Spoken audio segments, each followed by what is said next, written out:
And welcome to another edition of the Almost Daily Dave. It's August 5th, 2020, and we start what's going to be a rough few minutes with the decision by Connecticut, University of Connecticut, UConn, more popularly known, to cancel this 2020 football season. This is a wise move on several fronts, the most obvious being the situation with coronavirus. And Connecticut's a fairly restricted state. Travel's restricted.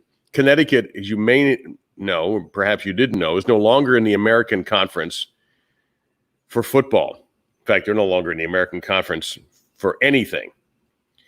And they became an independent because no conference would take them. They are a football program that hemorrhages money, and they haven't been very good lately. I think it's 4 years, 9 wins. They were having a hard time keeping a schedule together. As an independent, it's difficult enough. So that was a struggle. The health concerns of their players a struggle. So they decided to go ahead and fold. I cannot predict whether this is the beginning of the end for college football 2020, and we look at a spring season, which stinks, or we just don't have it at all, which stinks, or we start it and have to stop it, which stinks. All of it is bad. And if your first thought is it has to do with money or anything else, and your first thought is not, man, I feel badly for those athletes, then there's something wrong with you. We can get to the cynicism and the money and all that later. But there's a human element to this, which we love to overlook. Yes, money is going to be a factor. Yes, they didn't have anything coming with conference. And yes, they lose money. But the first thought ought to be, man, I feel badly for those people. UConn picked them. They picked UConn. It's a good school. And now they have to decide what they want to do. They can certainly continue their education. And for many Connecticut players, that was going to be their best hope of getting a degree, or certainly financially their best hope. Maybe they can transfer their options. It's a weird time. University of Maryland has had minimal positive tests, and they're ready to go, although they've announced no fans for football games. Schools are having to change schedules on the fly. They're trying to put schedules out. As you know, the Big Ten just did it almost at the same time that UConn decided to walk away from the 2020 season. I don't know if you can have healthy football. I have no clue. Probably not. So you have to make a decision, not you, but the decision has to be made. What are the risks? Well, the risk is obvious. And yes, young people have been severely affected by this in some cases, not as many as others, but yes, they can become seriously ill. Same for the NFL. Maybe if the NFL had thought about a bubble as Major League Baseball passed on, as they hobble through their season, looking like somebody in one of those TV movie shootouts, running from one to the other, ducking, trying not to get hit, and then trying to not get hit again. That's what Major League Baseball is doing, and that's what the NFL is going to do if they go through with it. You've got players who are yelling back now.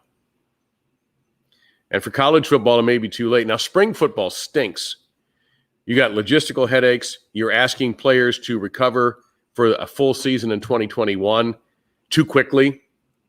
Top players are going to walk away, concerned about the NFL.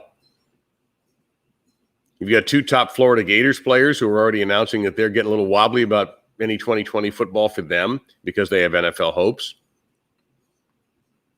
That's what we're looking at right now. But I'm happy to announce the governor of Mississippi has decided that maybe it's a good idea to mandate mask wearing. Hey, good job there. Excellent job. Had you thought about that in March or April, maybe? You and others? Might have helped. Might have helped. So it's possible your 2 prominent universities, and I was supposed to go to Mississippi in March when all of this hit, and obviously or in April, pardon me, and there was no spring football. It was canceled, deservedly so, understandably so. Why are you so late? And I don't care I'm not getting into the who's political, who's this, but a coordinated national response might have been a good idea. As things are falling by the wayside, as big cities are struggling, as entertainment is virtually none, all the things that we have become accustomed to were held hostage by this virus, which is just kicking our ass. We're going to win one day, but the cost is going to be awful. And part of it is we just didn't take it seriously enough. Some people as a nation, we just didn't. So that's what we're looking at right now. My thoughts are with the Connecticut people. What are they going to do? Money that's going to cost the coaches potentially, unless they do get paid by the state or by the university. The athletes who wanted to play but couldn't because of something that's not in their control. It's bad. It's really bad. The NBA seems to have gotten a hand on it. NHL seems to have gotten a hand on it. Major League Soccer, so far the WNBA, the bubble sports are succeeding. But you can't do college in a bubble. Now we have to start sweating college basketball. I'm hoping that we can crown a champion this year, a real champion, because we couldn't do it last year.